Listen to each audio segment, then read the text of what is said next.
Sizcə Azərbaycan tarixində ilk əks kəşfiyyatçı qadınımız kim olmuşdur?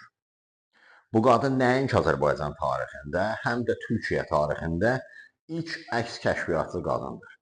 Bu Qədriyyə Ülkər İsmail qızı Səlimovadır. Bəli, əslən türkdür. Atası Türkiyə Kommunist Partiyasının yaradıcılarından biri idi və Türkiyədə təqiblərdən qorunaraq Azərbaycana keçmişdi. Və Qədriyyə də özünü məhz Azərbaycanlı hesab edirdi. Ona görə biz onu həm Azərbaycanın, həm də Türkiyənin ilk əks kəşfiyyatçı qadını hesab edə bilərik. 1924-cü ildə anadan olmuşdur və məktəbi qutarandan sonra Azərbaycan Neft Kimi İnstitutuna daxil olmuşdur. Mühəndis olmaq istəyirdi. Lakin 1941-ci ildə noyabrında əskər gedir, orduya qatılır və 46-cı Qafqaz ordusunun xüsusi şöbəsində şifrə açan vəzifəsini daşıyır.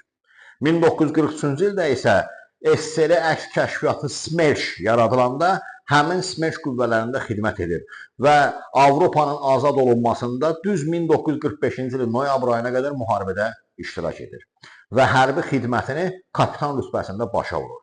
Və bundan sonra fəlsəfə üzrə təhsillər davam edən Qədriyyə xanım 1953-cü ildə fəlsəfə elmlər namizədi rütbəsi alır və Rusiyanın aparıcı filosoflarının da sırasına daxil olmuş olur.